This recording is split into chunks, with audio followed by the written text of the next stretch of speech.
as the stats on the story. It's changing by the minute. So what's the latest, Bret? Bill, just moments ago, French authorities said the death toll now is at 75. 75 dead in Nice, France, along the waterfront there as a truck plowed through the crowd, sitting in front of cafes, also shooting into the crowd. The truck driver did, and this attack is being treated as terrorism, as you mentioned, by the French authorities. U.S. officials we've talked to say that it does bear the marks of ISIS. They note that ISIS social media sites have been praising this attack and celebrating it. They point to the Islamic State in recent weeks, saying that any member should do anything they can, use any means to kill Westerners.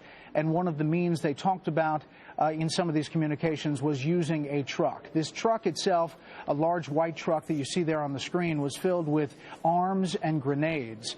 They did not go off. The truck driver was killed by authorities on the ground.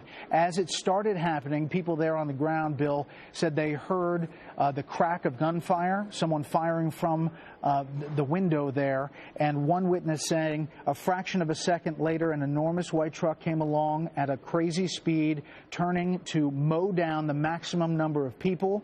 I saw bodies flying like bowling pins along its route, heard noises, cries that I will never forget.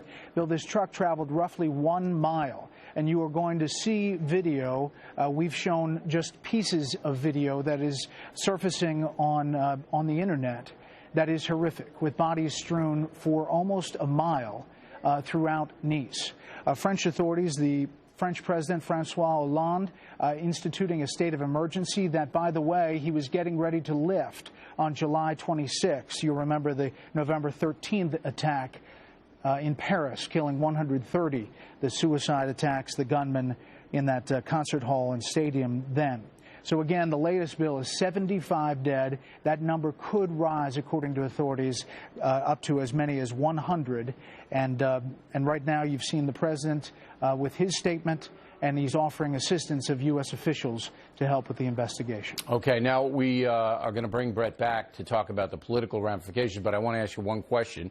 It does seem that this terror attack tonight in France has directly influenced the presidential campaign, because if the NBC News report is accurate, Governor Pence is here in New York and was getting ready for the 11 o'clock press conference tomorrow, which has now been canceled. Does that information that he is indeed the VP selection, because Mr. Trump just said he didn't change his mind, he won't change his mind because of the terror attack, is that information that Pence is the man and is here in New York, do you believe it's accurate? Have you heard that? Well, here's what I know is accurate. We had producers all over the ground following planes from Indianapolis to New York, and we believe we spotted Governor Pence on the ground at a private airport in New York. All right, in Teterboro, what I also New Jersey, know is accurate. I'm sorry, in New Jersey, but It was landing to go to New York.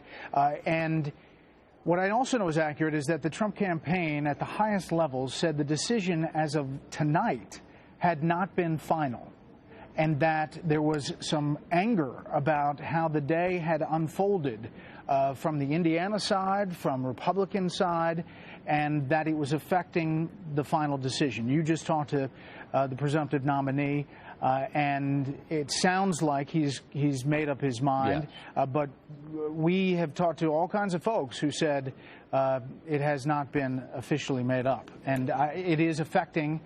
This terror attack is affecting the announcement, which will likely be Saturday. It'll be interesting to see if it affects the decision. I don't think so. I think Donald Trump knows who he wants, and he'll make the announcement when he thinks it's appropriate. Okay. So